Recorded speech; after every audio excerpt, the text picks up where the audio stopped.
So what is the self, and what is the truth that will set us free, and what is it that the truth will set us free from?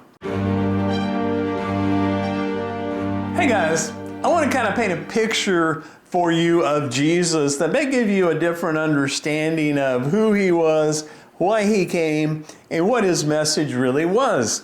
Now, for starters, I want to say that Jesus didn't do altar calls, and he didn't want just casual followers.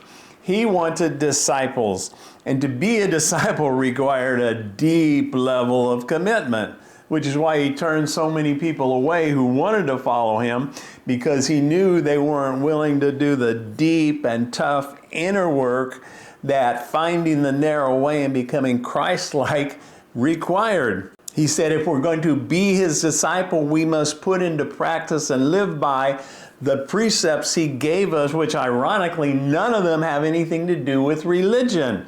They're things like forgive, treat others as we want to be treated, go the extra mile, turn the other cheek, pray for and do good to those who hate us, show compassion to all, and things like this.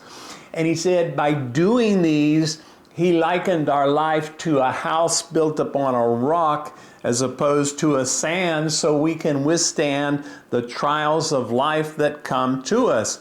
And he said it is by doing the things, putting them into practice, that we become his disciples, and then we will know the truth, and the truth will set us free. He wanted disciples because he wanted to fill them with the love, joy, peace, and power, the kingdom of heaven that he embodied. He wanted them to have it, and he taught that a disciple is not above the master, but every disciple, once they're fully trained, will become like the master. But there's another level of required to be a disciple of discipline. And he said, if anyone wants to be my disciple, they first must deny the self, take up our cross, which means crucify the self, and follow the teachings he gave us. So in order to understand this, we have to understand and define what the self is. Now, in a lot of other spiritual traditions, the self is a well-known concept. Like in Hinduism, it's called the Atman.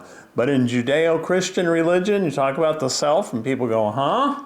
So what is the self, and what is the truth that will set us free, and what is it that the truth will set us free from? When we were born and as little children, we have no identity, regardless of what race, religion, nation, or any other label we're born into or belong to. We haven't yet learned how the world's systems work to give us our perception of reality, or who it is that worships the right God, or who lives on the right side of the border, or who has whatever the right color skin is. And we haven't become identified with our name and our race and religion and nationality and our occupation and all of the triumphs and the traumas that we've experienced and all the outer things that give us our inner sense of identity, of the self, of this is who I am, but it's a false self.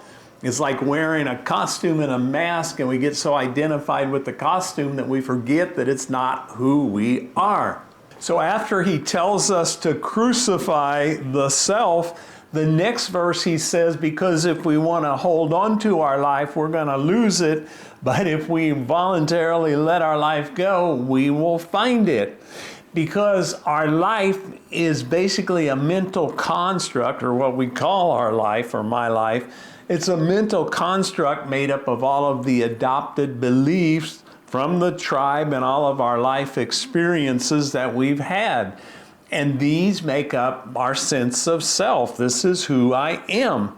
But again, it's a false self, because if the consciousness that is you or I would have been born into a different race, religion, or nation, our consciousness would be experiencing a very different sense of self. So Jesus is out in the wilderness one time, and people are coming to him out there, and they're bringing their children.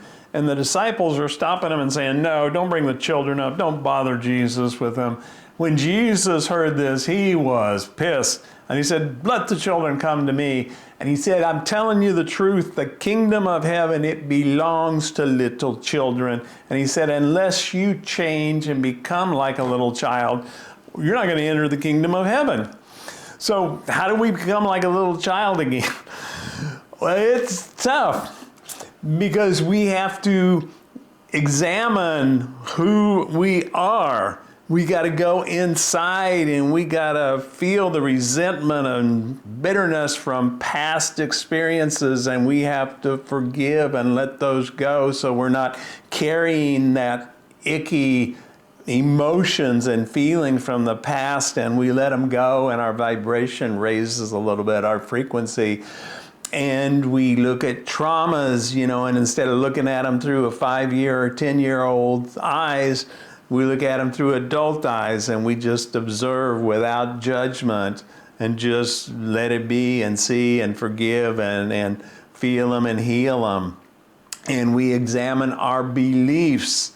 Where did we get these beliefs? How do I know they're true? And this is scary because when we question something that is the foundation of this is who I am, it's like we're dying. Yeah, we're crucifying the self. That's what Jesus said we have to do. And it's like peeling back layer after layer of onion, and you keep going, and yeah, you probably cry because it's not fun and it's not for the faint of heart. But you keep going, and eventually you get back to the consciousness that we were at the little child, and that's the truth that sets you free. That's the kingdom of heaven right there that we had as a little child, but it got buried under all of our judgments and our identities that we accepted. There was once a good king named King Janaka, and he called a sage and asked the sage, what is the truth that will set us free? Well, the sage said, well, truth isn't something you find. In other words, it's not something that we learn, we study, we go to seminary, and we can go to a Catholic or Baptist or Mormon or Jehovah's Witness or Muslim seminary, and we study, and each of these is basically a kind of a collective consciousness, a shared reality, or a hive mind, where each of these religions, everybody in it has agreed to believe that, okay, this is the truth and we alone have the truth. And I can go into any one of those and I can spend my life just studying the Bible and studying what the church father said and what this, church father said and church councils, and I can get all of this knowledge, and I have this truth, the Catholic or the Baptist or the Mormon or the Muslim truth. But that's what really keeps us from seeing the truth, because once we have this and our mind is so set in concrete that we can't see any other option, well, that keeps us from seeing the truth. And it's in letting go of this and coming back and becoming like a little child again. So the sage answered the king and said, truth is not something that you find. Rather, truth is what remains after the seeker has dissolved. In other words, the seeker, the false self, has layer after layer of onion peeled away until it just becomes the consciousness that was in the little child. And that's the truth that will set us free. So I hope this made sense to you, and I hope you're having a fabulous day. If you like this, give it a like. Consider subscribing if you want me to make more videos like this. And have the best day ever, my friend.